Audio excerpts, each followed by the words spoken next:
Hello, my friend. There are 6 habits you may be doing that increases your anxiety.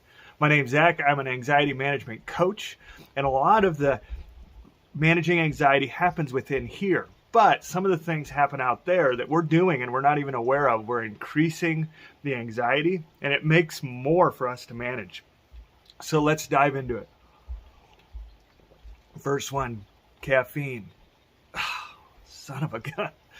I'm having my coffee this morning, and this is a good thing just to say straight away. You may not want to eliminate these things. They may be things you can reduce, but some of the things you may eliminate. So in this list, some of the things I still use, like caffeine, I still do it, even though it does increase your anxiety. In fact, it increases the fight-flight response. And so if you are struggling with anxiety, you're going to want to reduce that caffeine, because you know that jittery feeling when you have way too much? You are literally in fight-flight. So, and that is a sign you are anxious. We're going to continue down the consumption line and talk about the next thing that you might be consuming that increases anxiety, and that is alcohol. Alcohol changes the levels of serotonin, and serotonin is the chemical that carries messages to nerve systems. It also affects various other neurotransmitters in your body. Honestly, alcohol is a huge anxiety-inducing thing. When you're coming off the alcohol, and when you're on alcohol, you feel good. But your brain gets used to that extra stimulation, and when it goes away, it shrinks back. Alcohol can really mess with anxiety.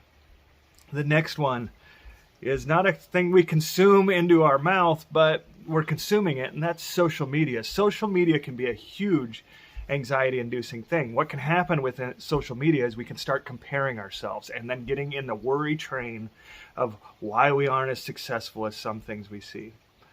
Why we're not able to do the trip, and we can wallow in it, and it increases our anxiety.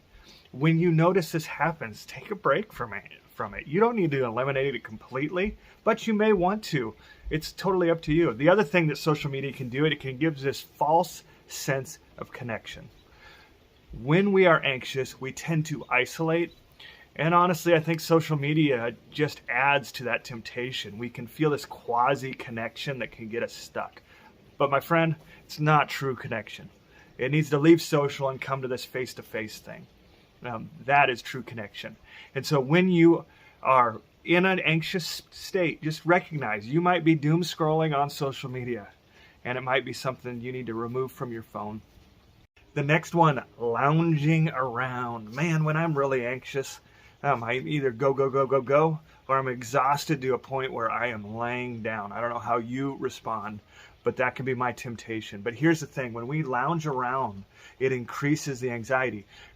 Nothing's worse than lounging around in my mind going and going and going.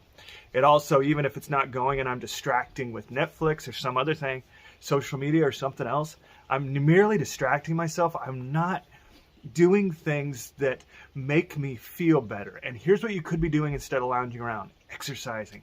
Exercising increases good endorphins into our brain and makes us feel good. So don't be lounging around. Man, it's so nice though, isn't it? But instead, go and exercise and see how your brain feels. It's good for the body, good for the brain. Next one, sleep deprivation.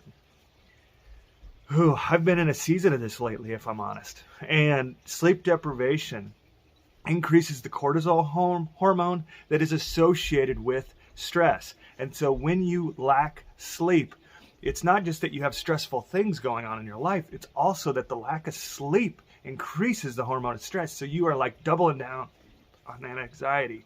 So please make sleep a priority. I know it's tempting. Like, one of the things my wife and I do when the kids are asleep is we watch something, right? And especially when you're watching a series, we're really into the Clarkson Farm, by the way, on Prime. And so we're watching that. And it's easy to watch the next one and get less sleep. And so remember, sleep, make it a priority. Cortisol increase makes it really hard to overcome stress. Next one, and I am so guilty of this one, packing our schedule too tight. When we pack our schedule too tight, we are literally increasing our anxiety, rushing from one thing to another thing to another thing. It also makes it hard to connect with people on an individual level, and it increases anxiety because we're not getting this person-to-person connection that you are wired for. It doesn't matter how introverted we are, super introverted right here, by the way. We need relationships. So I know you're tempted to pack your schedule tight. I know when we're going through seasons, like I have 3 kids in basketball right now, it takes a lot to manage the schedule and not pack it. So learn this lesson. No for now does not mean no forever. So release the schedule a little bit, and it'll help with anxiety. If you struggle with saying no to people, and that's why your schedule's all bound up and tight, I'm going to put in the description below a video on how to say no and not feel guilty about it, which is really nice. Hey, if you got value out of this video, I'd love for you to just hit that thumbs up button. It helps YouTube say, hey, send this out to more people. God bless you, and you can overcome those habits. I know you can. And decide which ones to eliminate and which ones you're just going to reduce. Have a great day.